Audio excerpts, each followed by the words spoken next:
Now today we will start with section 11 of the Indian Evidence Act. So before we even start reading the Bayer Act, let me just talk to you about the principle that is contained in section 11. Now under section 11, the principle that is contained is that any fact which either disproves or tends to prove or disprove any claim or charge in a case has been made relevant by the virtue of this section. The effect of this section is to make every relevant fact admissible as evidence. Thus, for example, let us suppose that a question is whether X lent money to Y. Then the evidence of property of X about the time when the alleged loan is admissible as tending to disprove it has been made relevant. तो मतलब कि अगर ये सवाल है कि X ने पैसा दिया है Y को, तो X की प्रॉपर्टी की जो स्टेट है कि वो इस पोजीशन में भी है कि किसी को पैसा लेंड कर सकता है, तो ये चीज रेलेवेंट करा दी है सेक्शन 11 ने. Similarly late us suppose the question is that whether X is the child of Y. then the evidence of resemblance or want of resemblance of X to Y would be admissible under this section. अब इस context में एक locus क्लासिकस है. अब देखिए exam में आपको ये वाला केस मेंशन करने की ज़रूरत नहीं है, लेकिन this case has form the bedrock of interpretation of section 11. ये है Reg versus Prabhudas. It was reported in 1874 volume number 11 Bombay high court page number 90. So Justice West in this case said, Section 11 of the Evidence Act is no doubt expressed in terms so extensive that any fact which can by the chain of ratiocination be brought into connection with another so as to have bearing upon a point in issue and may possibly be held to be relevant within its meaning. But the connections of human affairs are so infinitely various and so far reaching that thus to take the section in its widest admissible sense would be to complicate every trial with the mass of collateral inquiries limited only by the patience and the means of the parties. So the judge is very rightly commenting upon the scope of section 11 कि अगर आप section 11 को पूरे scope में देखें तो कितनी चीज़ें admissible कर सकता है. अब एक तरीके से section 11 ही अगर आप liberal interpretation करें section 11 का, तो जितने भी section हैं एविडेंस एक्ट में ये सबको एक तरीके से override कर सकता है ना. सारे रूल्स ऑफ एविडेंस के खिलाफ जो भी इनकन्सिस्टेंट फैक्ट है वो सेक्शन 11 एडमिट कर लेगा, है ना. तो यहाँ पे अगर आप लिटरली सेक्शन 11 को लिबरल कंस्ट्रक्शन से पढ़ें, then you will come to a conclusion that the section has been couched in the widest possible terms.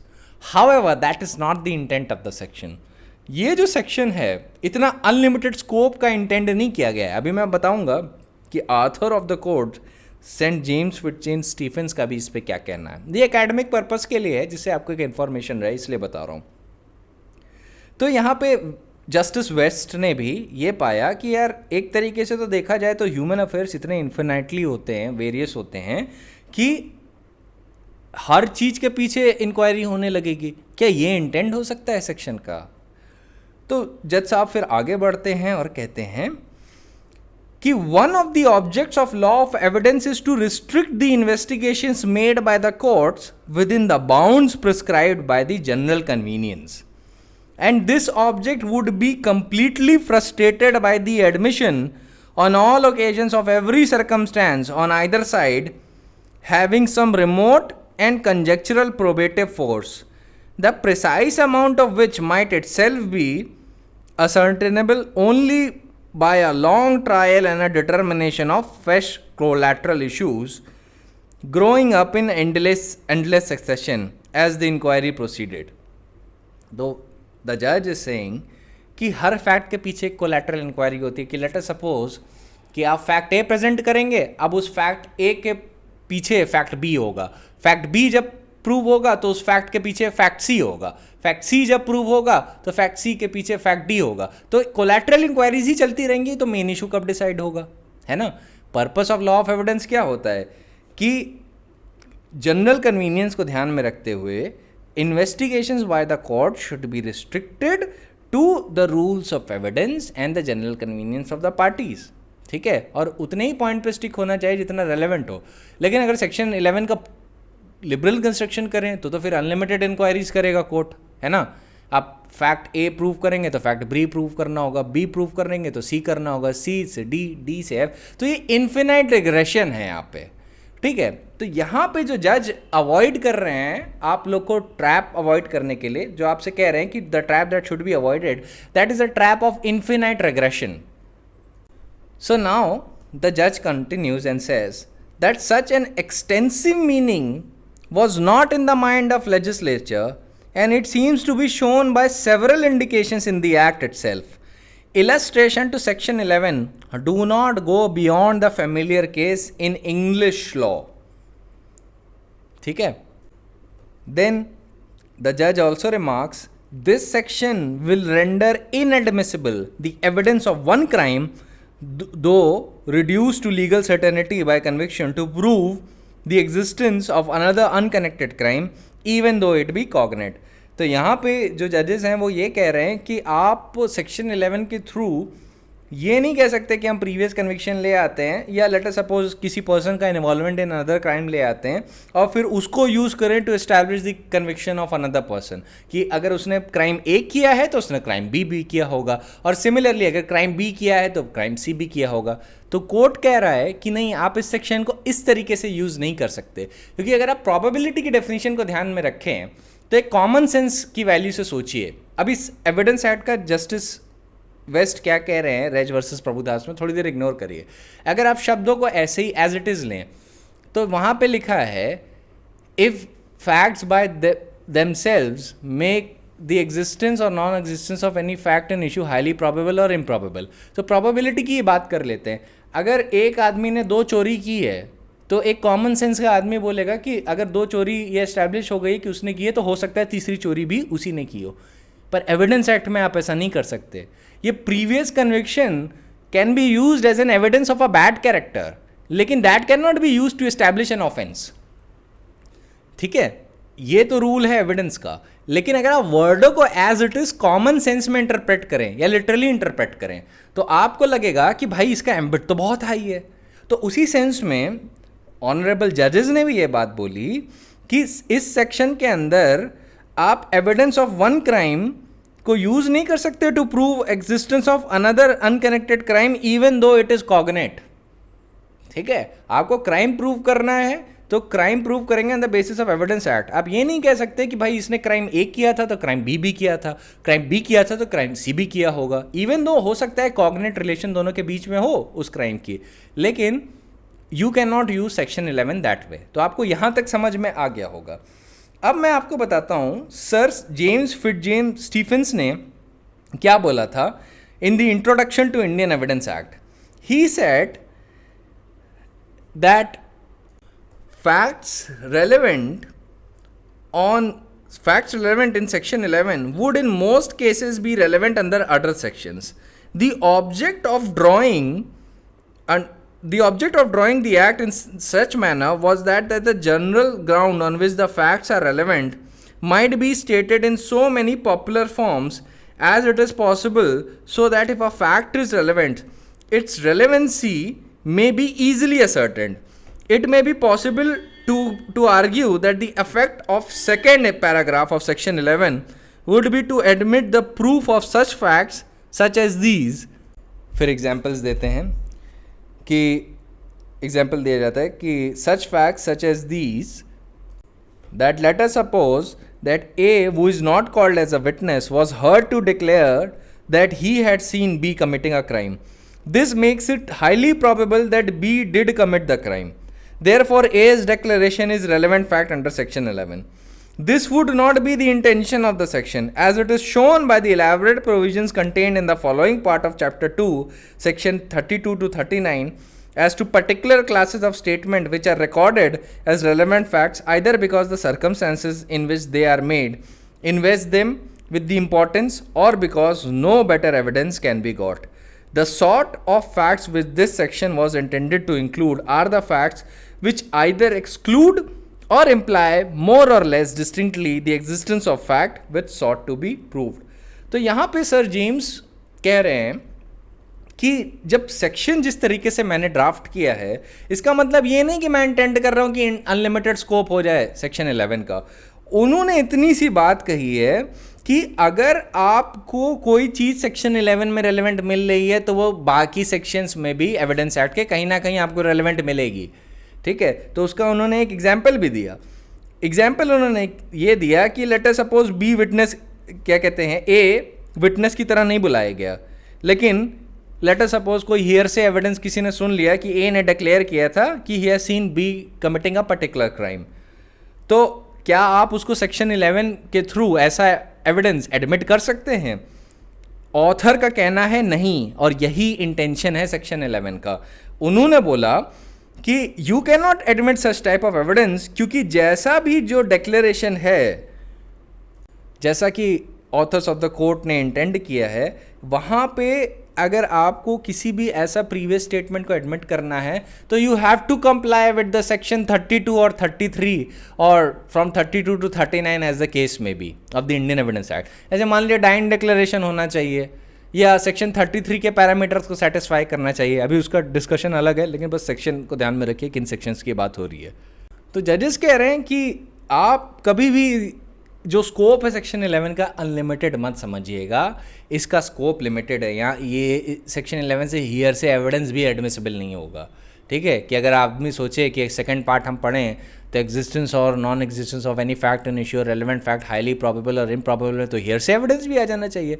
The answer would be no, नहीं आएगा. और इसको सर जेम्स स्टीफेंस ने बहुत अच्छे से एलैबोरेट किया है. रेज वर्सेस प्रभुदास में ऑथर का इंटेंशन और लेजिस्लेचर का इंटेंशन बहुत अच्छे से रेफर किया गया था, and then it came to this conclusion. Similarly एक और जजमेंट है, हितिन ग्याओ versus King Emperor, 1927, volume number 6, Rangoon High Court, page number 6. अब इसमें सेक्शन 11 में एडमिसिबिलिटी को लेके बात की गई थी. और उसमें बोला गया था the admissibility under this section in each case must depend on how near is the connection of fact sought to be proved with the fact and issue. कितना पास है वो उन फैक्ट से जिनको आप प्रूव करना चाहते हैं. To what degree do they render the fact and issue probable or improbable when taken with the other facts in the case, and to what extent would the admission of the evidence be inconsistent with the principles enunciated elsewhere in this act? तो ये एक general सा principal mention किया था कि कितना पास है, how near it is to the facts ought to be proved. Secondly, to what degree does that fact renders the fact and issue probable or improbable when taken with other facts. And third is, to what extent would the admission of such evidence be inconsistent with the principles of Indian Evidence Act. Similarly, एक और judgment है जो है खावेर सुल्तान versus रूखा सुल्तान, 1904, volume number 6, Bombay law reporter, page number 983 इसका citation है. तो उन्होंने एक ट्विन टेस्ट डिस्क्राइब किए और उन्होंने बोला कि in order that a collateral fact may be admissible as relevant under this section there are two requirements. First, that the collateral fact must itself be established by reasonably conclusive evidence. Collateral facts को आपको reasonably conclusive evidence से establish करना होगा. Conclusive जो शब्द use किया है जजेस ने इस केस में, वो कंक्लूसिव प्रूफ के कॉन्टेक्स्ट में नहीं किया है. उन्होंने इस कंटेक्स्ट में किया है कि जो भी कोलैटरल फैक्ट का आप जो एविडेंस दे रहे हैं वो इतना स्ट्रांग होना चाहिए कि कोर्ट एक तरीके से मान जाए हाँ ये फैक्ट पूरी तरीके से एस्टैब्लिश हो गया. फिर दूसरी चीज़ बोली गई है कि इसको एस्टैब्लिश करने के बाद the second test is that it must when established afford a reasonable presumption और inference as to matter in dispute. ठीक है, ये ट्विन टेस्ट थे. First, that the collateral fact must itself be established by reasonably conclusive evidence, and second, when established afford a reasonable presumption or inference as to matter in dispute. तो ये था एक general सा academic discussion on section 11 that was very necessary for me to discuss. पर क्या ये exam के point of view से बहुत ज़्यादा एसेंशियल है? The answer would be no, not that much. क्या ये सेक्शन समझने के पॉइंट ऑफ व्यू से एसेंशियल है? The answer would be yes. अगर आप सेक्शन 11 का पूरा स्कोप समझना चाहते हैं हर चीज़ में, तो ये प्रिंसिपल्स आपको ध्यान में रखने होंगे जो ले डाउन किए गए हैं. जैसे कि मैं आपको एक इलस्ट्रेशन देता हूँ कि लेट अस सपोज कि एफआईआर में इनकंसिस्टेंट स्टेटमेंट्स हैं, ठीक है। अब जिसने एफआईआर रिकॉर्ड करवाई है वो जिंदा है। लेट अस सपोज एफआईआर के इनकंसिस्टेंट स्टेटमेंट यूज़ किए जा रहे हैं किसी और व्यक्ति के खिलाफ जिसने एफआईआर का स्टेटमेंट नहीं दिया। तो लेट अस सपोज यहाँ पे दो प्रोसिक्यूशन विटनेस हैं। एक प्रोसिक्यूशन विटनेस है जिसने एफआईआर रिकॉर्ड की, वो अभी तक आया नहीं है। सेकंड प्रोसिक्यूशन विटनेस है, लेट अस सपोज वो आई विटनेस है। अब डिफेंस क्या कर रहा है, जो एफआईआर में जो इनकंसिस्टेंसी है वो यूज़ कर रहा है आई विटनेस के खिलाफ, और आई विटनेस ने एफआईआर नहीं रिकॉर्ड की है। तो क्या सेक्शन 11 के थ्रू ऐसी इनकंसिस्टेंट स्टेटमेंट्स यूज़ किए जा सकते हैं to impeach the credibility of that person? या in other words, can it be said that inconsistent statement in an FIR can be used for contradicting a witness who has not recorded, who has not given the information related to an FIR? क्या ऐसा किया जा सकता है? The answer would be no, ऐसा नहीं किया जा सकता। इस पे लॉ यूनानिमस है, कोर्ट्स यूनानिमस है कि अगर विटनेस जिंदा है जिसने एफआईआर रिकॉर्ड की, तो आप उसका इनकंसिस्टेंट स्टेटमेंट उसी के खिलाफ यूज़ कर सकते हैं जिसने एफआईआर रिकॉर्ड की। आप किसी दूसरे पर्सन के खिलाफ नहीं यूज़ कर सकते।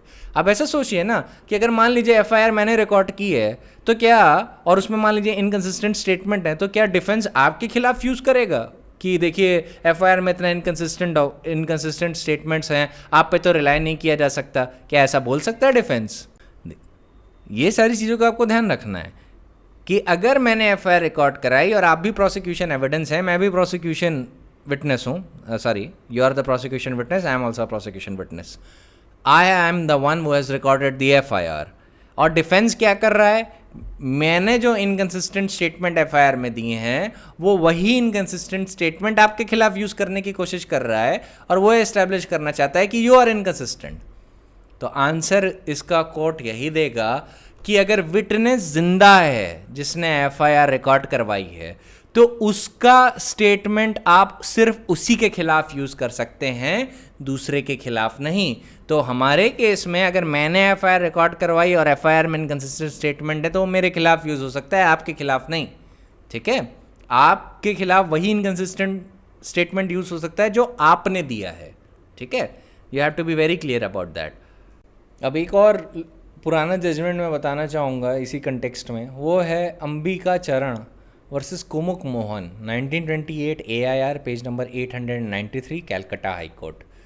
तो यहाँ पे द जजेस held that the general rule under section 11 is that it is controlled by section 32 as well, that when the evidence consists of statement of persons who are dead and the test whether such statement is relevant under section 11 though not relevant and admissible under section 32 is that it would be admissible under section 11 when it is altogether immaterial whether what the dead man said was true or false, but highly material that he did say. In other words, अपने शब्दों में मैं समझाता हूँ कि जजेस ये कह रहे हैं कि एक तरीके से सेक्शन 32 कंट्रोल करता है सेक्शन 11 को। अब आपने सर जेम्स फिट्जजेम्स स्टीफेंस के बारे में तो सुन ही लिया, उन्होंने 32 से 39 बताया था कि भाई ये सारे जो सेक्शन है उन्हीं के कंटेक्स्ट में सेक्शन 11 को आपको देखना है, और सेक्शन 11 इनकंसिस्टेंट नहीं है किसी और प्रिंसिपल के जो एविडेंस एक्ट में ले डाउन किया है। तो इस केस में जजेस कह रहे थे कि जब आपको कोई ऐसा स्टेटमेंट ध्यान में रखना है जो आप सेक्शन 11 में एडमिट करना चाहते हैं पर सेक्शन 32 में वो नहीं फॉल करता, तो उसके लिए वही स्टेटमेंट एडमिसिबल होंगे जहाँ पे ये दिखाना ज़रूरी है कि क्या एक पर्टिकुलर पर्सन ने ऐसा स्टेटमेंट दिया था या नहीं। ये देखने के लिए ज़रूरी नहीं कि वेदर इट वॉज ट्रू और फॉल्स, क्योंकि सच या झूठा है that would be determined in accordance with section 32। लेकिन अगर क्वेश्चन ये है कि वेदर द पर्टिकुलर पर्सन और witness made a particular statement, then that could be admissible under section 11। ठीक है, so now we should come to plea of alibi, that is the main thing under section 11, and from the point of view of your examinations that would be very relevant.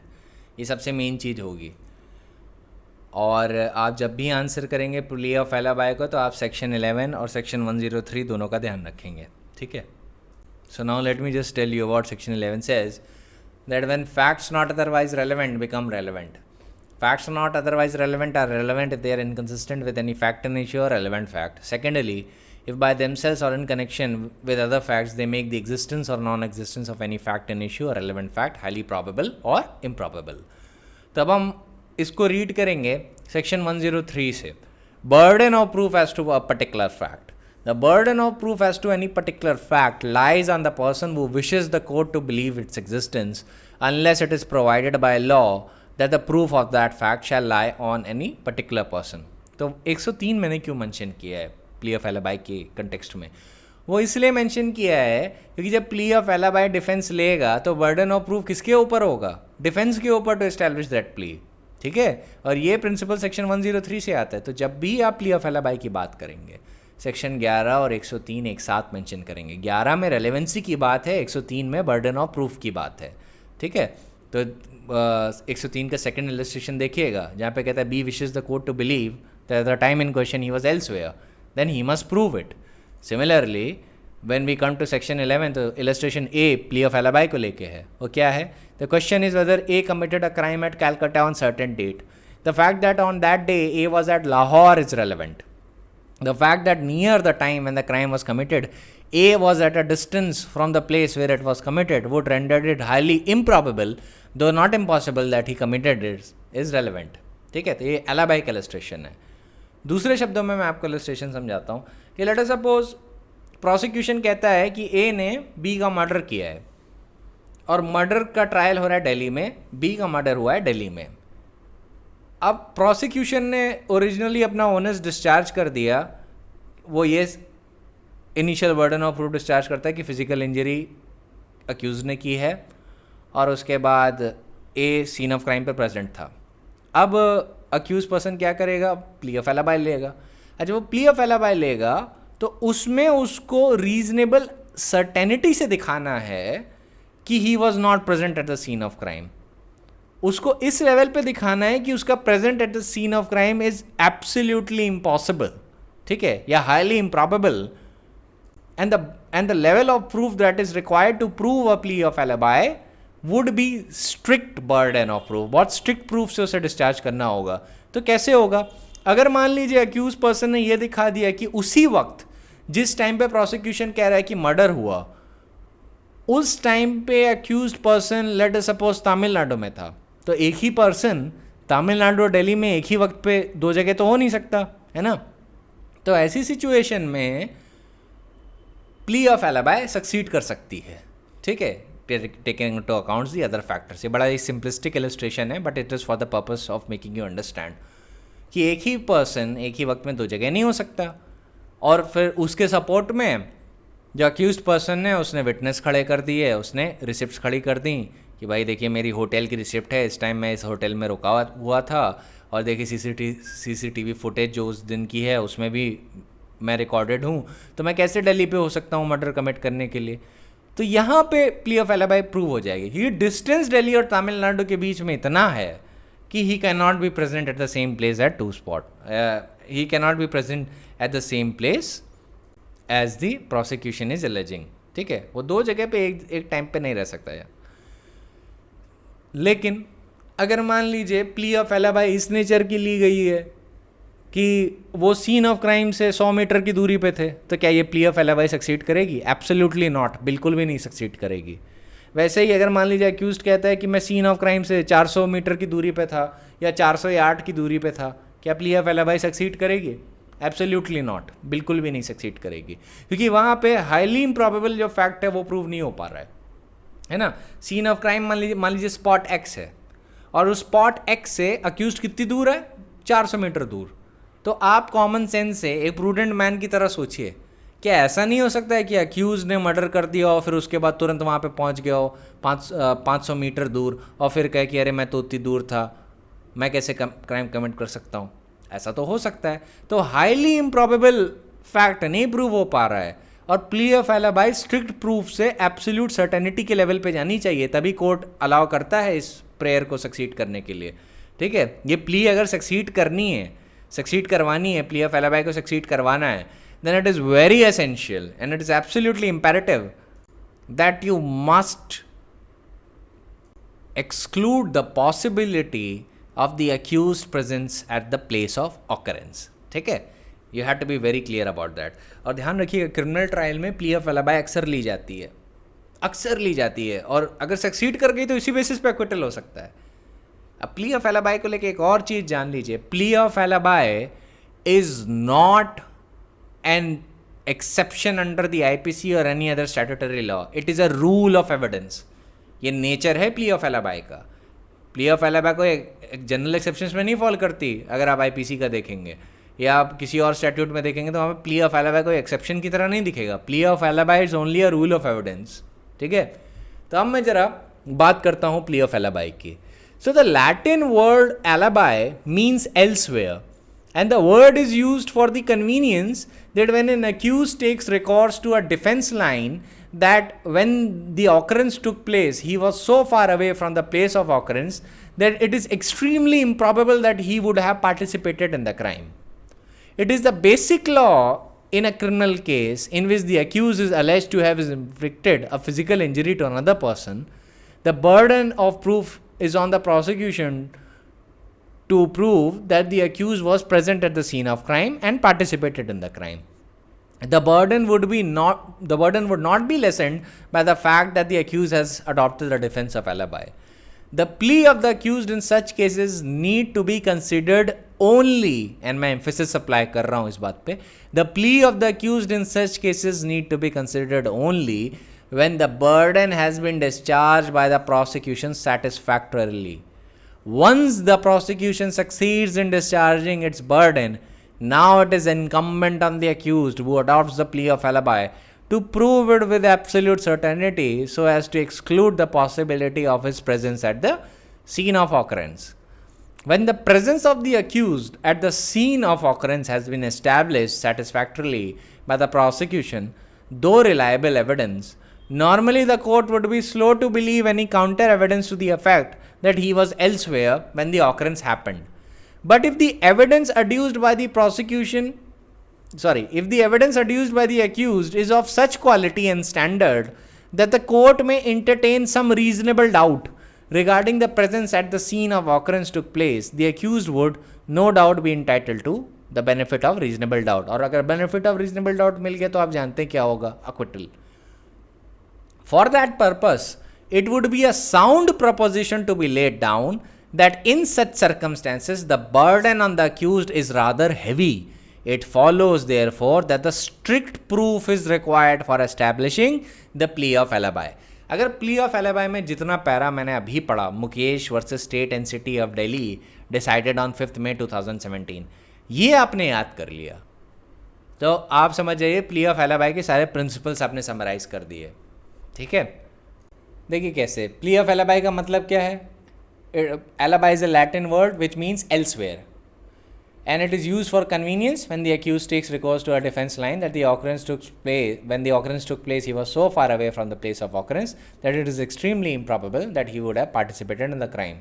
Secondly, what is the nature of plea of alibi? It is a rule of evidence. It doesn't fall under the category of general exceptions. Third is when is the time to the proper stage, when it is the proper stage, when the plea of alibi is to be considered by the court. That would be the stage when the prosecution has discharged its initial burden of proof. What is the initial burden of proof that the prosecution needs to discharge in this case? First, that the accused inflicted physical injury to another person and accused was present at the scene, and third, he participated in the crime. ये तीनों तो सबसे पहले prosecution को discharge करना है.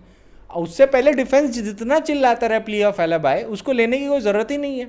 पहले तो प्रोसिक्यूशन डिस्चार्ज करे ना बर्डन ऑफ प्रूफ. आप क्यों डिस्चार्ज करेंगे सीधे कि प्ली ऑफ एलिबाई साबित करेंगे? First the prosecution has to prove that you were at the scene of crime, you inflicted the physical injury and you participated in the crime. ये जब एक बार एस्टैब्लिश हो गया, उसके बाद आती है प्ली ऑफ एलिबाई की स्टेज. वहाँ पे फिर प्ली ली जाती है. तो जब एक बार initial burden of proof discharge हो गया, now the defence will take the plea of alibi. तो स्टेज पे ध्यान रखना चाहिए, ठीक है। अगर प्ली ऑफ एलाबाई लेना चाहते हैं तो यही स्टेज होगी जब प्रोसिक्यूशन ने initial burden of proof discharge कर दिया है। थर्ड प्रिंसिपल क्या है? थर्ड प्रिंसिपल ये है कि accused must prove with absolute certainty to exclude the possibility of his presence at the place of occurrence, ठीक है। क्योंकि कोर्ट जनरली फिर क्या कहते हैं, बिलीव नहीं करेगा कि काउंटर एविडेंस को अगर उसकी क्वालिटी अच्छी नहीं है। कोर्ट का यकीन लेना है अगर प्ली ऑफ एलाबाई पे, तो अक्यूज्ड को ऐसा एविडेंस प्रोड्यूस करना होगा, ऐसी क्वालिटी और स्टैंडर्ड का एविडेंस प्रोड्यूस करना होगा जो कोर्ट के दिमाग में रीजनेबल डाउट डाल दे। और ऐसी क्वालिटी का एविडेंस का मतलब है कि burden of proof up accused पे हैवी होगा। It means accuse needs to establish the plea of alibi through the mode of strict proof देना होगा in order to establish the plea of alibi. अब Mukesh versus State NCT for Delhi में एक और बहुत अच्छी बात बोली गई थी, and I want you to be aware about that while weighing the plea of alibi, ये alibi की plea का appreciation की बात हो रही है, that while weighing the plea of alibi, the same have to be weighed against the positive evidence led by the prosecution, that is not only the substantive evidence of witnesses and dying declarations, but also against the scientific evidence, that is DNA analysis, fingerprint analysis, bite mark analysis, and the accuracy of which is scientifically acclaimed. तो मान लीजिए कि late us suppose case circumstantial evidence पे based है, और इसका मतलब है डायरेक्ट विटनेस नहीं है प्रोसिक्यूशन के पास क्राइम का। तो अगर मान लीजिए सीन ऑफ क्राइम से उसी टाइम पे अक्यूज्ड के फिंगरप्रिंट्स मिल गए और अक्यूज प्ली ऑफ एलाबाई ले रहा है, तो फिर क्या होगा?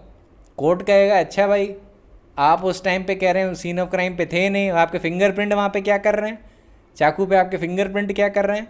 या मान लीजिए जो कोई ग्लास होता है ना, ग्लास को मान लीजिए ग्लास से पानी पिया उसी टाइम पे, और वहाँ पे ग्लास पे उनके फिंगरप्रिंट छप गए उसी वक्त, तो कोर्ट कहेगा अच्छा ये यहाँ पे क्या कर रहा है।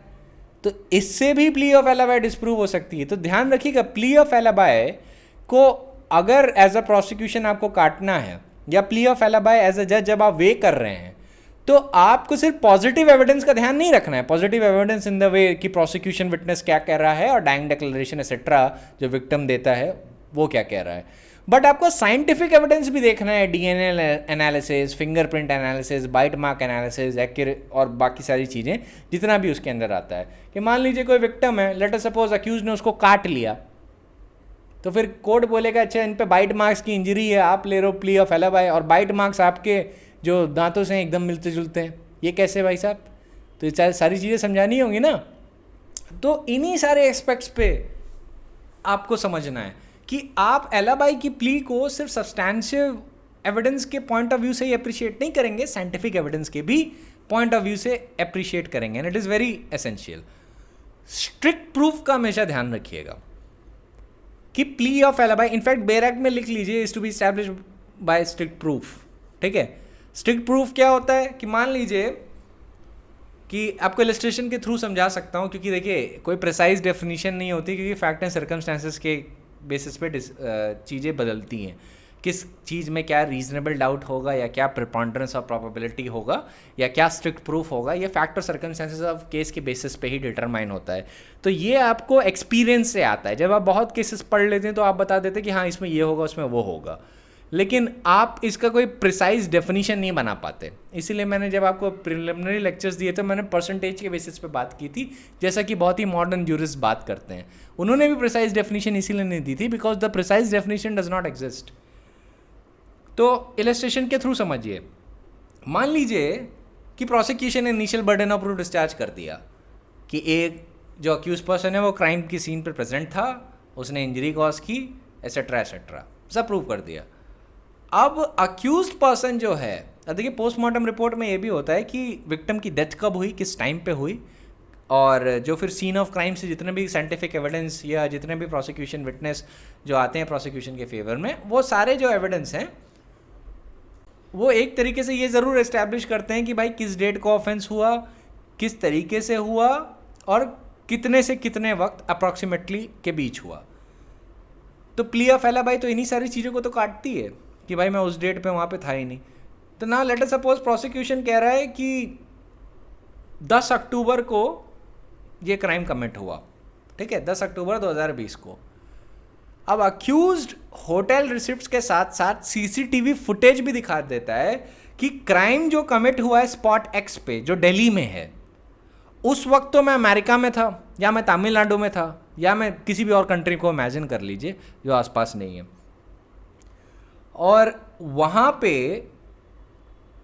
वो दिखा देता है कि I was at this particular spot. फिर वो अपनी एयरप्लेन की टिकट्स भी दिखा देता है सेम डेट की, या रेलवे टिकट्स दिखा देता है कि देखिए मैं इस तारीख से इस तारीख के बीच यहाँ के बीच में ट्रैवल कर रहा था। फिर अपनी होटल रिसिप्ट्स भी दिखा देता है कि देखिए मैं इस होटल में चेक इन किया था इस तारीख से इस तारीख के बीच। फिर साथ में उन होटल्स में सीसीटीवी फुटेज भी दिखा देता है कि देखिए इस तारीख में जो यहाँ पे प्रोसिक्यूशन कह रहा है मर्डर हुआ है और मैंने मारा है, इस तारीख को तो मैं वहाँ पे था ही नहीं। तो ये जो CCTV footage, hotel receipts, air travel tickets या railway travel tickets as a case में भी, ये सारी चीज़ें ना स्ट्रिक्ट प्रूफ की कैटेगरी में चली जाएंगी और प्ली ऑफ एलिबाई सेटिस्फाई हो जाएगी। ठीक है, इतना आपको समझ में आ गया होगा। लेकिन दिल्ली से नोएडा कितना दूर है? एक घंटे की दूरी पे, 2 घंटे की दूरी पे है। तो लेट अस सपोज अक्यूज्ड कहता है कि अरे उस वक्त तो मैं नोएडा पे था, ठीक है।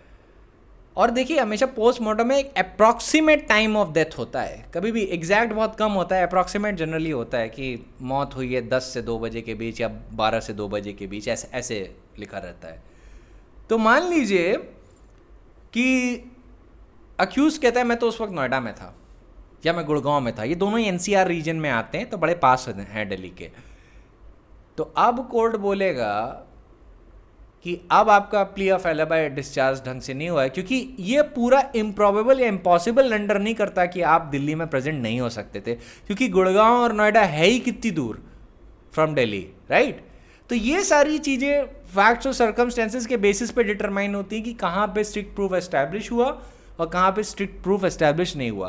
प्ली ऑफ एलिबाई में एक चीज़ ध्यान रखिएगा कि जितना कम डिस्टेंस उतनी प्ली ऑफ एलिबाई वीक होती जाती है, और जितना ज़्यादा डिस्टेंस उतना प्ली ऑफ एलिबाई स्ट्रॉन्ग होती जाती है। दो it is not an absolute rule, लेकिन ये फैक्ट एंड सर्कमस्टेंसेस के केसेस पर डिपेंड करता है, लेकिन it is a very safe criteria on which you can rely on. ठीक है, अब आप समझ सकते हैं कि हाईली इम्प्रॉबेबल और इम्पॉसिबिलिटी की बात क्यों सुप्रीम कोर्ट करता है।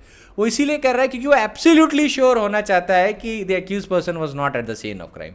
अब वो जो बर्डन है वो बियॉन्ड रीजनेबल डाउट एस्टैब्लिश तो नहीं करना अक्यूज्ड को, लेकिन वो स्ट्रिक्ट प्रूफ की कैटेगरी में लाया गया है। प्रिपॉन्डरेंस ऑफ प्रोबेबिलिटी से भी ऊपर होता है स्ट्रिक्ट प्रूफ, तो वहाँ की कैटेगरी में लाया गया है। And the court has said that the accused has to discharge his burden of proof if he wants to succeed in the plea of alibi by the use of strict proof. Strict proof से establish करेगा वो plea of alibi. ठीक है, तो plea of alibi में जो सबसे latest और सबसे अच्छा जजमेंट जो मुझे लगा वो है Mukesh versus state and city of Delhi, 2017 का ही जजमेंट है। आप इसको निर्भया गैंगरेप केस के भी नाम से जानते होंगे, ये वही केस है, you can refer to it, बहुत अच्छा जजमेंट है। सिमिलरली मैं एक और केस ला बताता हूँ just in order to give you an assurance कि ये पोजीशन सेटल्ड है। सुमन नामा वर्सेस स्टेट ऑफ त्रिपुरा, अभी त्रिपुरा हाईकोर्ट का जजमेंट है। यहाँ पे त्रिपुरा हाईकोर्ट कहता है कि when the presence of the accused at the scene of occurrence is established satisfactorily by the prosecution through reliable evidence, normally the court would be slow to believe any counter narrative to the effect that he was elsewhere when the occurrence happened. But if the evidence adduced by the accused is of such quality and a standard that the court may entertain some reasonable doubt regarding his presence at the scene when the occurrence took place, the accused would, no doubt, be entitled to the benefit of reasonable doubt. For that purpose, it would be a sound proposition in such circumstances that the burden of accused is rather heavy. It follows that the strict proof is required for establishing the plea of alibi. अब आप देख रहे होंगे same terminology use की गई है इस case में भी, राइट? तो मैं आपको ये बात बता रहा हूँ, प्रिंसिपल सेम रहता है। प्रिंसिपल आपको, अगर आपने प्रिंसिपल याद कर लिए तो आप केसेस के आउटकम डिसाइड कर सकते हो बैठे बैठे। इसीलिए आप देख रहे हैं same terminology, same principle high courts भी यूज़ कर रहे हैं, वो सुप्रीम कोर्ट भी अलग अलग जजमेंट में यूज़ कर रहा है। तो आपको प्रिंसिपल्स एक बार याद हो गए, और जब आपने उन्हें फैक्ट और सर्कमस्टेंसेस पे अप्लाई करना सीख लिया तो ध्यान रखिए आप बहुत अच्छे लॉयर बनेंगे और बहुत अच्छे जज बनेंगे। और आपको यही टर्मिनोलॉजीज मिल जाएंगी Jayanti Benkar Bai versus state of Gujarat, जो 11 दिसंबर 2002 में क्या कहते हैं डिसाइड हुआ। सेम टर्मिनोलॉजीज वहाँ पे सरकार और एविडेंस को क्लेम करके उसके बाद कोर्ट ने सारी टर्मिनोलॉजीज बताई। तो आपको बस इस बात को लेके अवेयर होना है कि बर्डन ऑफ प्रूफ किस पे होगा प्ली ऑफ एलाबाई को साबित करने के लिए, रेलेवेंसी कहाँ पर है। तो 11 section 11 read with 103 of the Indian evidence act, और फिर जो भी प्रिंसिपल मैंने बताए हैं you have to be aware regarding that. और एक बहुत अच्छा तरीका है ज़्यादा मार्क्स गेन करने का कि अगर आपने लोकस क्लासिकस किसी पॉइंट पे मेंशन किया और लोकस क्लासिकस के बाद आपने लेटेस्ट जजमेंट भी सेम पॉइंट पे मेंशन किया, तो एग्जामिनर ना इस बात से खुश हो जाता है कि जो बच्चा है उसको ये सारी चीज़ें अवेयर है कि फर्स्ट पोजीशन क्या थी और अभी भी वही पोजीशन चल रही है, तो उससे बड़ी कंप्लीट नॉलेज दिखाता है। इसीलिए मैं आपको जब भी जजमेंट देता हूँ ना, तो पुराने जजमेंट भी मेंशन करता हूँ, नए जजमेंट भी मेंशन करता हूँ, जिससे आपको होलिस्टिकली पता रहे कि पुराने से लेके अभी तक सेम सिचुएशन चल रही है। उसके लिए रिसर्च बहुत लगती है, रिसर्च में इसमें बहुत टाइम जाता है, और रिसर्च में टाइम जाता है तो ये at the end of a day आप ही को फ़ायदा करता है। सिमिलरली अभी मैंने आपको एक फिंगरप्रिंट वाला एग्जाम्पल दिया था, तो वो एक्चुअली वो जो एग्जाम्पल था वो Gade Lakshmi Mangaraju alias Ramesh versus state of Andhra Pradesh decided on 10 July 2001 के कंटेक्स्ट में था। इस केस में यही हुआ था कि जो अक्यूज पर्सन था उसकी जो प्रेजेंस थी इस्टेब्लिश हो गई थी because his fingerprint at the scene of occurrence was found and court treated as a positive evidence कि भाई आप सीन ऑफ क्राइम पे मौजूद थे। लेकिन क्या ये कहा जा सकता है कि अगर आपके फिंगरप्रिंट सीन ऑफ क्राइम पे मिले नहीं तो क्या आप सीन ऑफ क्राइम पे थे ही नहीं? नहीं, ये लॉ का प्रिंसिपल नहीं है। ये तो कहना एकदम सही है कि पॉजिटिव एविडेंस अगर मिल गया, फिंगरप्रिंट्स मिल गए सीन ऑफ क्राइम से, तो इसका मतलब आप स्पॉट पे थे। पर अगर फिंगरप्रिंट्स नहीं मिले तो ये कोई एविडेंस नहीं कि आप सीन ऑफ क्राइम पे नहीं थे। यही बात सुप्रीम कोर्ट ने इसी केस में आगे बोली थी। Supreme court said, but the absence of a fingerprint is not enough to foreclose the presence of the person concerned at the scene. If during perpetration of the crime, the fingerprint of the culprit could possibly be remitted at the scene, it is equally a possibility that such remnant would not be remitted at all. Hence, absence of a fingerprint is no guarantee of absence of such person at the scene.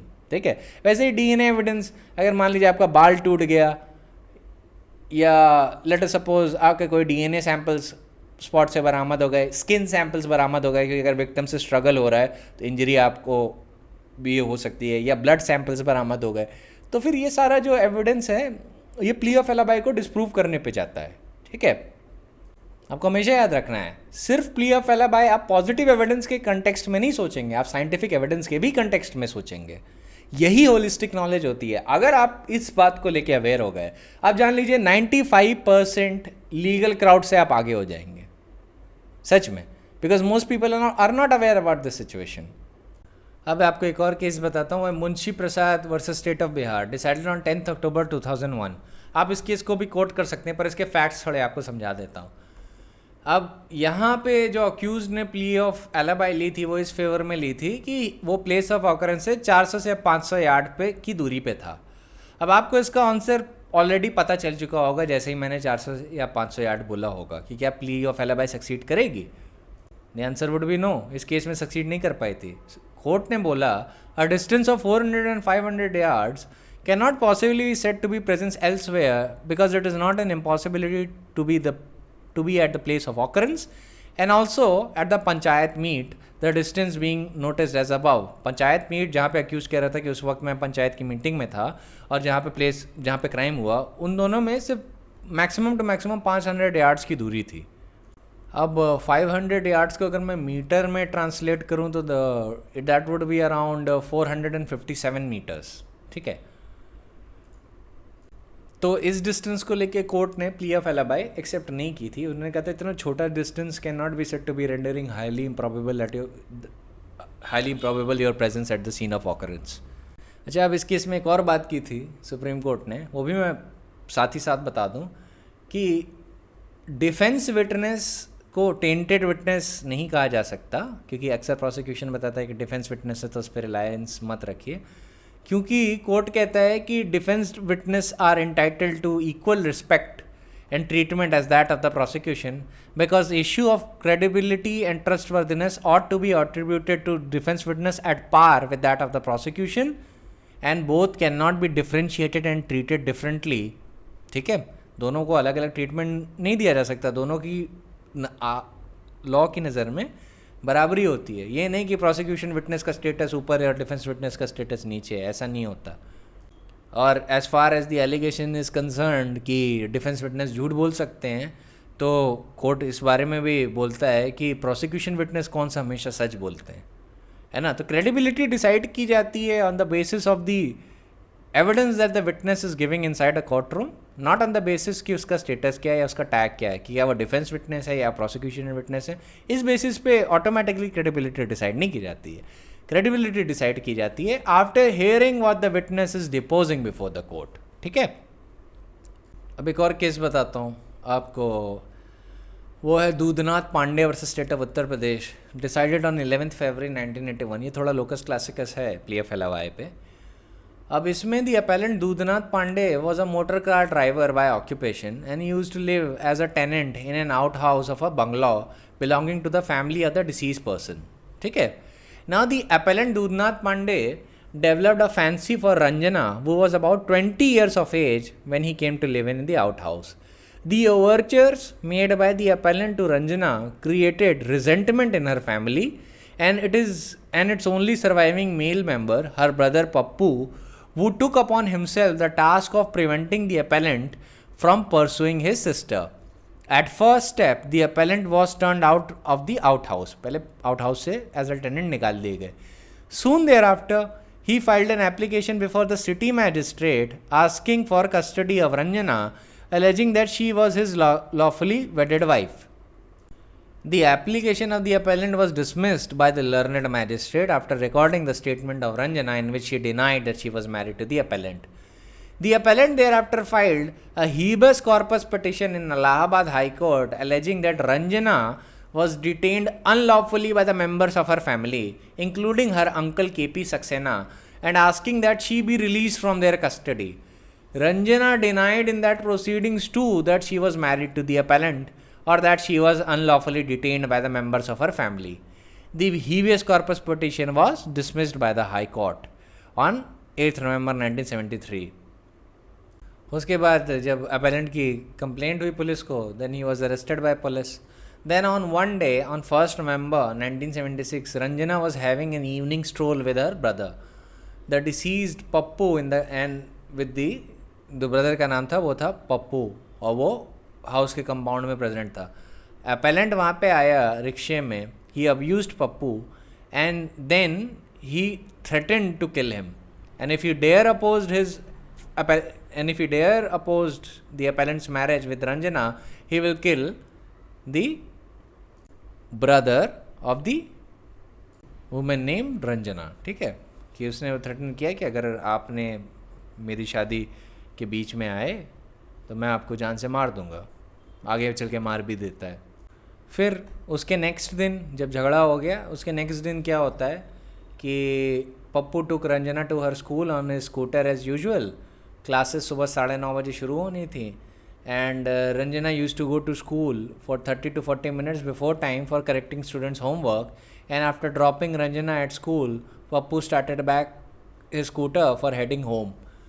And after that, when he was passing Children's Park, the appellant is alleged to have fired at him with country-made pistol. Pappu fell down from his scooter and died almost instantaneously. अब country-made pistol आप समझते होंगे, इसको देसी कट्टा भी कहते हैं, ठीक है. अब ये जो ऑकरेंस थी, अब इसको कुछ विटनेसेस ने देखा कि एक विटनेस था हरीश चंद्र और दूसरा उसका दोस्त था अशोक कुमार. इन दोनों ने ये ऑकरेंस देखा था और फिर अक्यूज ने as usual plea of alibi claim की. तो कोर्ट ने प्ली ऑफ एलिबाई पे क्या बोला मैं बताता हूँ. The plea of alibi postulates the physical impossibility of the presence of the accused at the scene of offense by the reason of his presence at another place. The plea can therefore succeed only if it is shown that the accused was so far away at the relevant time that he could not be present at the place when the crime was committed. The evidence of defense witness accepting it as its face value is consistent with the appellant's presence at Naini factory about at 8:30 am and at the scene of offense about 9 am. So short is the distance between the 2 points, मतलब crime scene से accused का distance इतना छोटा है कि ये नहीं कहा जा सकता कि his presence at the spot is highly improbable.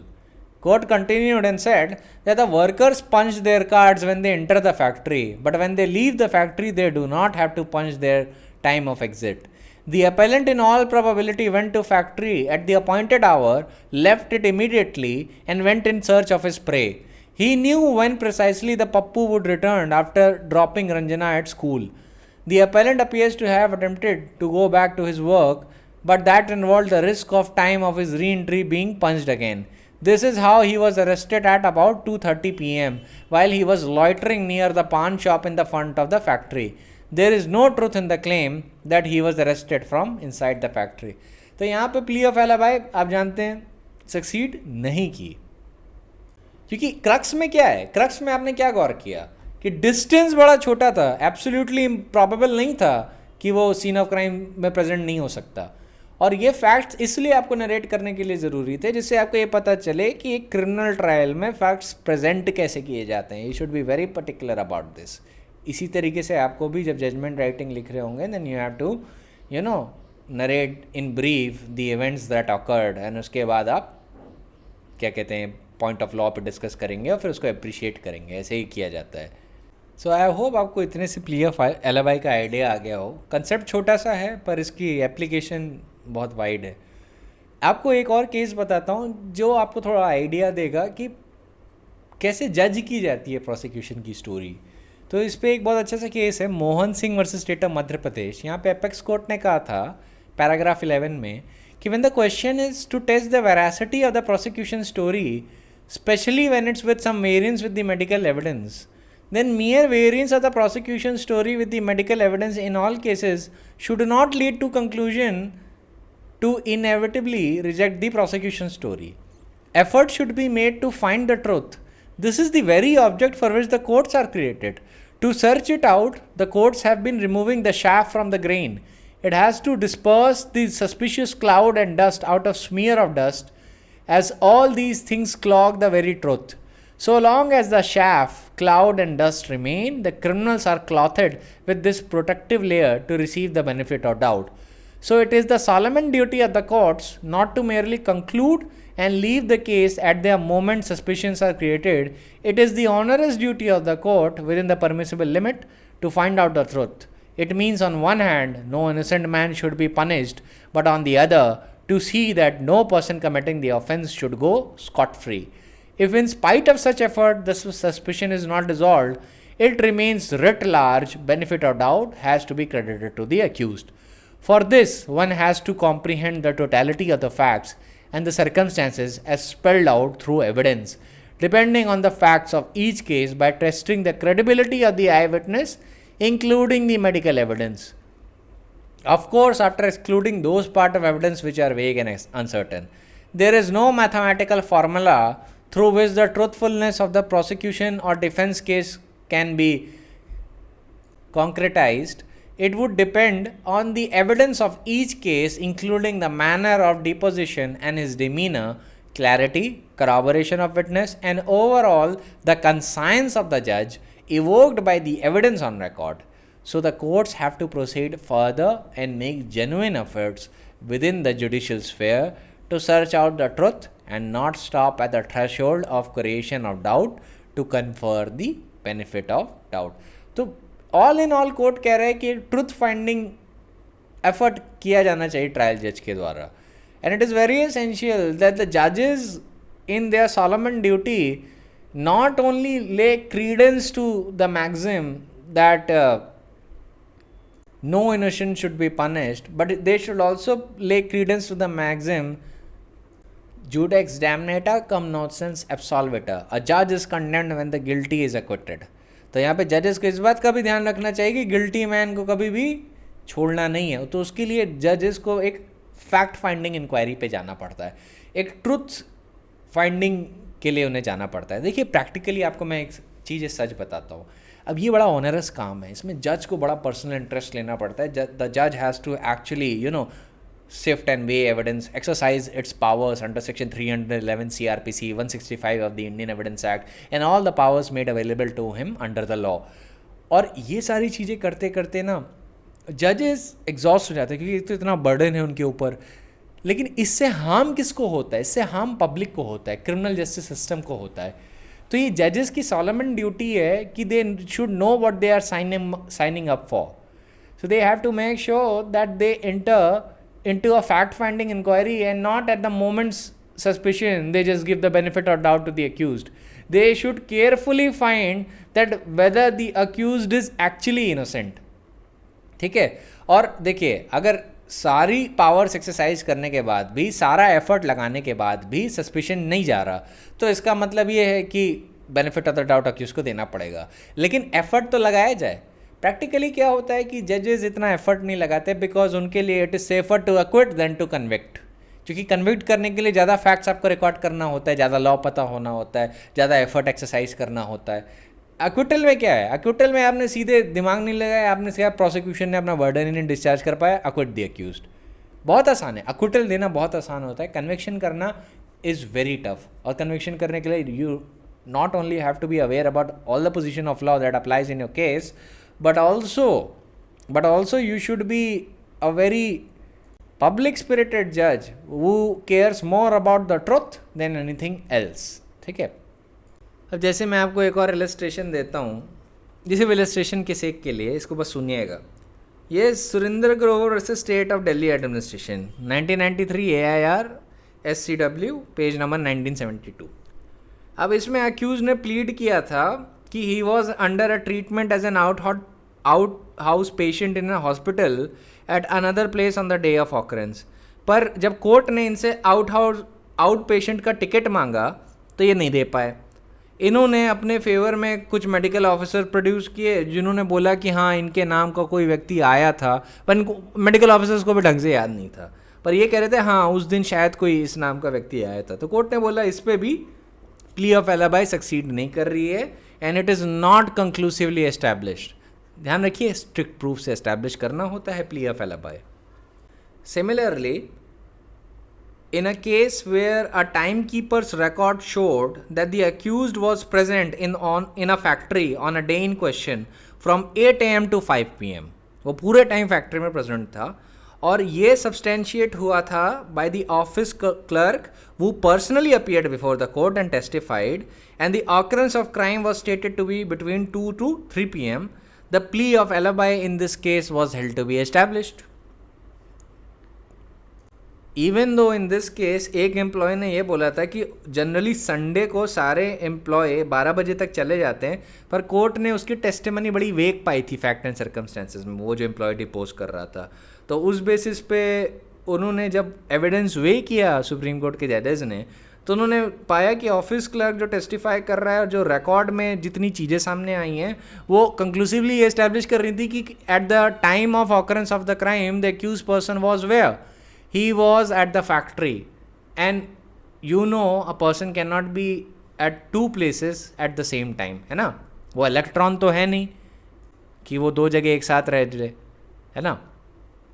तो ये केस था पूर्णा वर्सेस स्टेट ऑफ उत्तर प्रदेश. ये रिपोर्ट हुआ AIR 1984 supreme court page number 554. Similarly एक केस में क्या हुआ था, वहाँ पे अक्यूज्ड की प्रेजेंस सीन ऑफ क्राइम में एस्टैब्लिश करवा दी गई, मतलब it was shown and demonstrated and establish by the FIR 9 declaration and medical evidence, मतलब DNA और साइंटिफिक एविडेंस भी इनका स्पॉट से मिल गया था. तो उन्होंने प्ली ऑफ एलिबाई रेस की कि he was not at that scene of crime. तो प्ली ऑफ एलिबाई एकदम बकवास मानी गई. सुप्रीम कोर्ट ने कोई क्रेडेंस उस प्ली को नहीं दिया. ये केस था Munir versus state of Rajasthan AIR 1989 supreme court page number 705. Similarly एक बॉम्बे हाई कोर्ट का जजमेंट बताता हूँ. यहाँ पे accused was discharge from the hospital which was situated 160 kilometres away from the place of incidents and his discharge was just only 1.5 hours before the incident. तो जिस जगह से, जिस हॉस्पिटल से उसका डिस्चार्ज होना है, उसका क्राइम सीन से डिस्टेंस है 160 किलोमीटर का. तो इस बेसिस पे बॉम्बे हाई कोर्ट ने प्ली ऑफ एलिबाई मान लिया था. ये केस है Tulsidas Bhanudas Kamble versus state of Maharashtra 2000 criminal law journal page number 1560 Bombay high court. ठीक है. अब एक चीज़ बताता हूँ कि अगर मान लीजिए फॉल्स प्ली ली है अक्यूज्ड पर्सन ने प्ली ऑफ एलिबाई की, तो क्या that would form a link in the chain of circumstances? The answer is yes. A false plea of alibi would be the link in the chain of circumstances, but it is not the sole circumstance or the sole link on which the conviction is based. ये बात याद रखिएगा, ठीक है? ये Babudas versus state of MP में supreme court ने बोली थी, that was reported in criminal law journal year 2003 page number 2536. उसमें बोला था फॉल्स प्ली ऑफ एलिबाई अगर अक्यूज पर्सन लेता है तो वो लिंक बनता है चेन ऑफ सर्कमस्टांसेस में, but it is not the sole link जिस पे कन्विक्शन बेस हो सकता है. आपको हमेशा याद रखना चाहिए एक प्रिंसिपल क्रिमिनल लॉ का कि प्रोसिक्यूशन को अपना जो केस है वो बियॉन्ड रीजनेबल डाउट साबित करना है, और फॉल्स प्ली या फॉल्स डिफेंस या फॉल्स एलिबाइज ये एक लिंक बनाती है. पर अगर लैक्यूना प्रोसिक्यूशन के केस में है, प्रोसिक्यूशन अपना case beyond reasonable doubt satisfy नहीं कर पा रहा, तो for the mere fact that there are frailties in the defence case the prosecution won't be able to take benefit of that. वो लिंक तो ज़रूर बना देंगे चेन ऑफ सर्कमस्टांसेस में, पर उन चेन ऑफ सर्कमस्टांसेस को कंप्लीट भी होना होता है, which should lead unerringly to point towards only one hypothesis, that is the guilt of accused. ठीक है? So I think you are probably understanding all of it. अब मैं आ जाता हूँ सेक्शन 12 पे.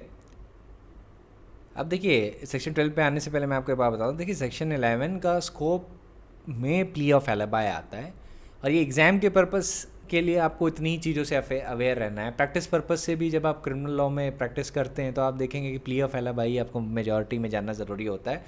लेकिन मैं आपको उसके भी पर्पस से हट के बता रहा हूँ कि इसमें और भी चीज़ें होती हैं, लेकिन वो रेलेवेंट नहीं है अभी आपके लिए. इनफैक्ट वो अगले 15-20 साल के लिए तक भी आपके लिए रेलेवेंट नहीं होंगी. जब आप उतने ईयर्स क्लॉक इन कर लेंगे प्रैक्टिस में तब वो रेलेवेंट होती हैं. And you go to the level of as a high court जज और सुप्रीम कोर्ट जज, तब वहाँ पे कुछ चीज़ें आती हैं जो थोड़े स्पेशली रेलेवेंट होती हैं.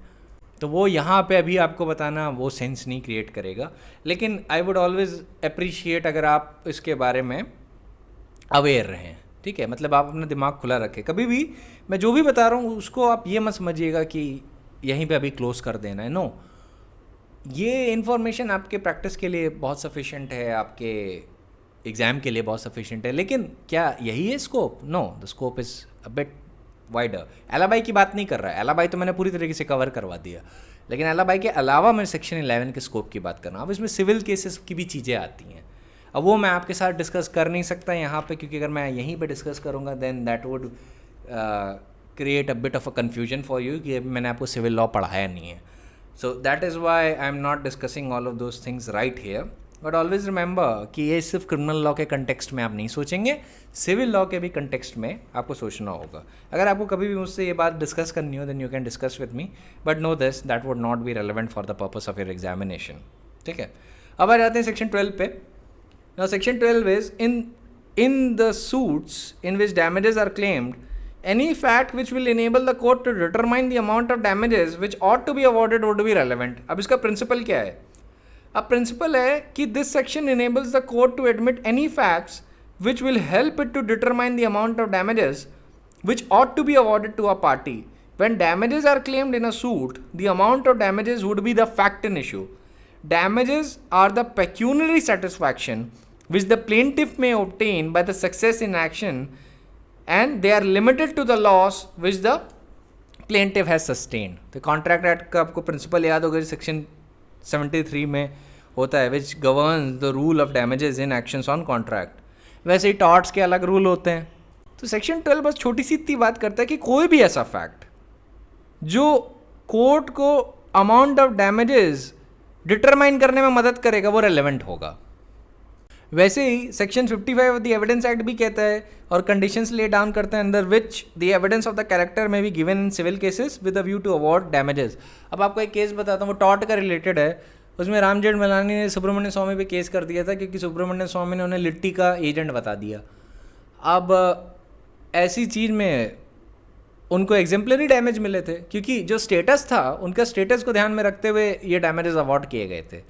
तो आपको ये सारी चीज़ें ध्यान में रखनी चाहिए कि जब आपका कोई स्टैचर है सोसाइटी में और उस पर डैमेज हुआ है तो उसके बेसिस पे भी चीज़ें डिटरमाइन की जाती हैं. लेकिन वो टॉर्ट्स का टॉपिक है, ठीक है, वो सारी चीज़ें टॉर्ट्स में होती हैं. इसके लिए आपको सब्सटैंशियल लॉ की नॉलेज बहुत अच्छी रखनी होती है, क्योंकि जो आपका वो है कॉन्ट्रैक्ट है वहाँ पे डैमेजेस जनरली कंपनसेटरी होते हैं. जनरली स्पेशल डैमेजेस भी होते हैं पर वो अलग चीज़ है. जनरली कंपनसेटरी होते हैं, पर टॉर्ट्स में डैमेजेस एग्जेम्पलरी भी होते हैं. ठीक है, तो under section 55 of the Evidence act आपको पता है कि वहाँ पे किन्हीं सर्कमस्टेंसेस में कैरेक्टर भी रेलेवेंट हो जाता है with the view to award damages. तो ये बस उसी पॉइंट तक रेलेवेंट है. अब हम आ जाते हैं सेक्शन 13 पे. अब section 13 is about where the question is to the existence of any right or custom, then the following fact would be relevant. First, any transaction by which the right or custom in question was created, claimed, modified, recognized, asserted or denied, or which was inconsistent with its existence. B, particular instances in which the right or custom was claimed, recognized, exercised, or which existence was disputed, asserted or departed from. अब देखिए ये जो section जितने भी मैं पढ़ रहा हूँ आगे आई थिंक टिल 16 तक, ये बेयर एक्ट लेवल पे आपको ध्यान में रखना एग्जामिनेशन के पर्पज़ के लिए, क्योंकि वो ज़्यादातर बेयर एक्ट लेवल पे ही आएंगे. हालांकि मैं 13 में थोड़ा सा आपको कुछ पैरामीटर्स एक्स्ट्रा दे दूंगा एज़ कम्पेयर टू अदर्स. लेकिन आप एक चीज़ का ध्यान रखिएगा, एग्जाम के पर्पज़ से आपको बेयर एक्ट लेवल तक ही अवेयर रहना है and your job would be done. Now the illustration is, the question is whether A has a right to a fishery. A deed conferring the fishery on A's ancestors, a mortgage of the fishery by A's father, a subsequent grant of fisheries by the A's fathers, irreconcilable with the mortgage, particular intentions in which the A's father exercised the right, or in which the exercise of such right was stopped by the A's neighbor, would be the relevant fact. Principle क्या है section का? The principle of this section is that it is intended to meet those cases in which the right or customs in questions which are regarded as capable of surviving, and the repeated instances of its assertion and denial where the transactions may be supposed to have gone on modifying, asserting, denying, creating, recognizing it, or being inconsistent with its existence, leaving it after all that which should be given in evidence. तो basically principal ये है छोटा सा कि कोई भी ऐसे instance जब राइट या कस्टम क्वेश्चन में है, तो ऐसा कोई भी ट्रांजैक्शन जिससे वो राइट या कस्टम क्रिएट हो रहा हो, मॉडिफाई हो रहा हो, या रिकग्नाइज हो रहा हो, या असर्ट किया जा रहा हो, या डिनाई किया जा रहा हो, या कोई भी इंस्टेंस जिसमें वो राइट इन कस्टम डिस्प्यूट किया जा रहा हो, या वो राइट और कस्टम एकदम अबैंडन किया जा रहा हो, डिपार्ट किया जा रहा हो, तो वो सारे फैक्ट्स रेलेवेंट किए जाते हैं in order to determine whether the right or the custom in question exist or not. ठीक है, सो यहाँ पे आपको बस इस सेक्शन को लेके अवेयरनेस रखनी है, पर मैं थोड़ा सा एक्स्ट्रा आपको बता देता हूँ इस पे. पहली चीज ध्यान रखिएगा, right contemplated by this section are not just your private rights, but it would include public rights as well.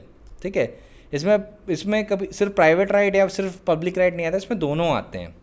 ठीक है, similarly as far as right is concern, the rights contemplated by this sections are conceived as admitting of proof by cumulative instances and transactions, and not by a single decisive and final way, which is namely the terms of document. ठीक है, the whole context of the section would indicate that the section is dealing with continuing rights which may be interrupted without being necessarily destroyed. The term right comprehends every right known to law. It includes both corporeal and incorporeal rights, including the right of ownership. इन सारी चीज़ों को लेके आप aware रहिएगा. It is very important. Exam के point of view से important नहीं है, टू बी वेरी ऑनेस्ट. ये जो डिस्कशन अब हो रहा है ये एकेडमिक नेचर का है. ठीक है, क्योंकि ज़्यादातर पूछा नहीं जाता. सिविल साइड पे प्रैक्टिस करेंगे तो रेलेवेंट हो जाता है when you are determining and arguing on the question of an ancient right or custom. अच्छा, अब कस्टम क्या होता है? कस्टम पे थोड़ा मैं बात कर देता हूँ. A custom is a rule in which a particular family or in a particular district has from long usage obtained a force of law. अब a custom to be recognized by the court, for that 7 situations must exist. पहला, it should be ancient. Second, it should be continuous and uniform. Third, it should be reasonable. Fourth, it should be certain. Fifth, it should be compulsory and not optional. Sixth, it should be peaceable. And seventh, it should not be immoral.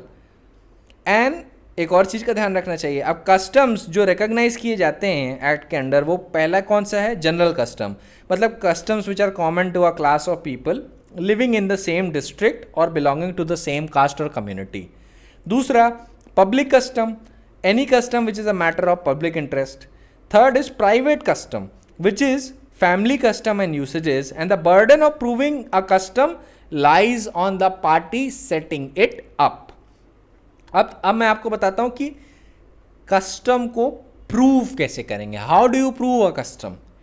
अब in order to prove a custom, the evidence should be such as to prove uniformity and continuity of the usage and the conviction of those following it that they were acting in accordance with law. And this conviction must be inferred from the evidence. Oral evidence of the witness who deposed to having heard of the custom in from their deceased ancestor would be deemed admissible under this section. Secondly, evidence of acts of the kind or acquiescence in those acts, their publicity, decisions of the courts, or even decisions of the panchayat upholding those acts, the statement of the experienced and competent persons of their belief that such acts were legal and valid will be admissible as well. But it is obvious that although admissible, evidence of this latter kind will be of little weight if unsupported by actual example of usage asserted.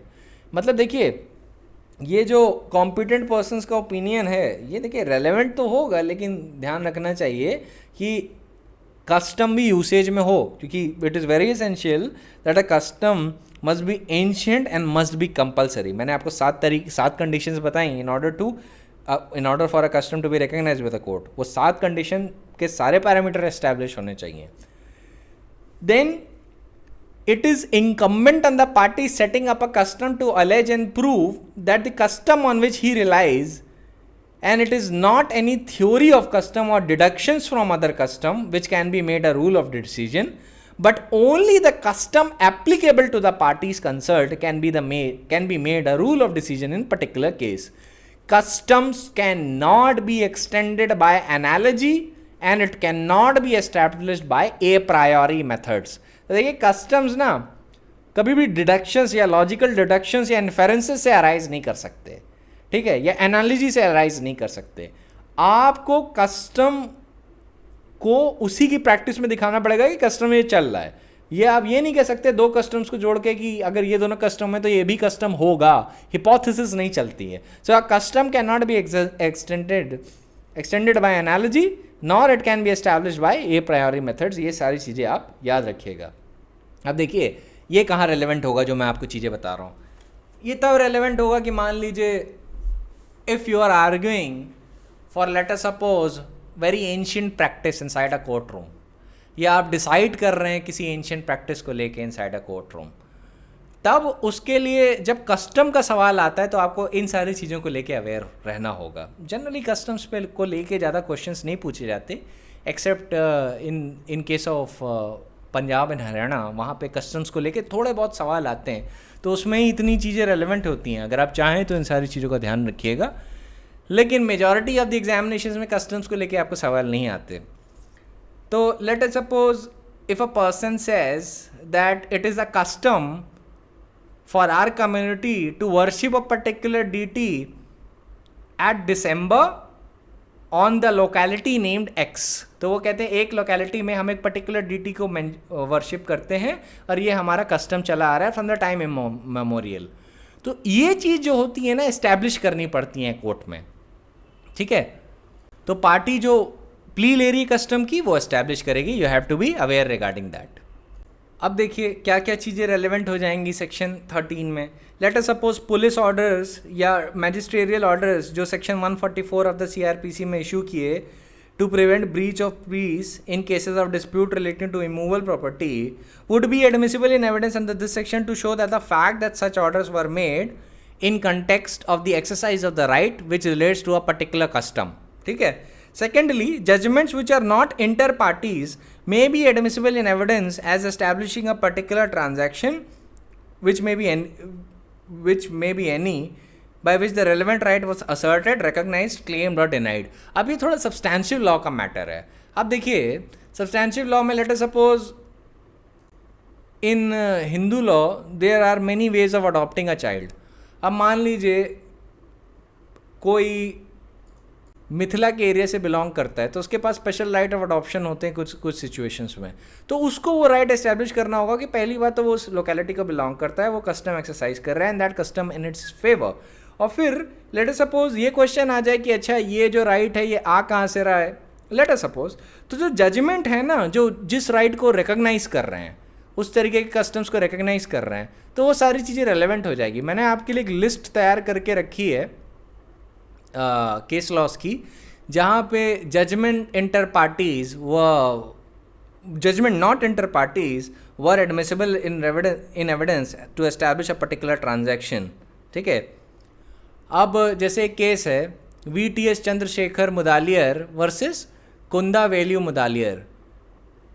अब यहाँ पे question था adoption को लेके, तो यहाँ पे भी इस केस में भी जो जजमेंट इंटर पार्टीज नहीं था वो भी रेलेवेंट कराया गया था for the purpose of showing the authority to adopt a particular son and consequently on the issues of devolution of properties which were involved as collateral issues there. And in that situation, a question of validity of the adoptions and the spiritual natures of it were also considered.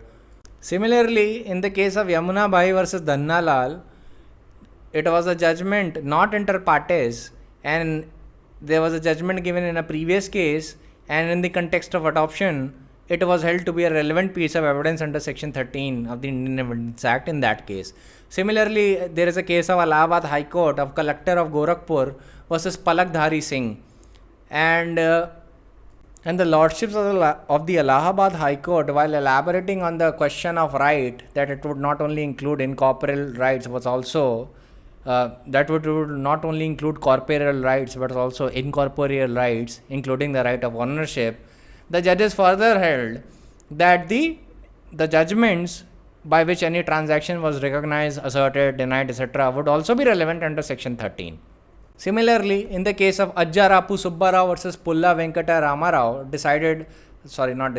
reported in AIR 1964 Andhra Pradesh, page number 53, a division bench of Andhra Pradesh High Court held that a previous judgment was admissible under Section 13 of the Evidence Act to show that the right of plaintiff as the son of the sixth defendant was claimed and recognized, and to the similar effect was another division bench judgment which was reported in AIR 1964 Andhra Pradesh, page number 109. Its name was Srimati Pentapati Venkataratnam versus Kari. ठीक है. Similarly, there was another case in Secretary of the State of India versus Subraya Kantha, in which the Section 13 of the Indian Evidence Act was held applicable to the class of cases where the alleged relationship admitted of assertion, denial and recognition. Finally, in the case of Raj Fateh Singh versus Baldev Singh, it was a judgment in which the illegitimacy of a person is recognized, is admissible evidence in Section 13 of the Evidence Act, where the question of his legitimacy is an issue in a subsequent suit.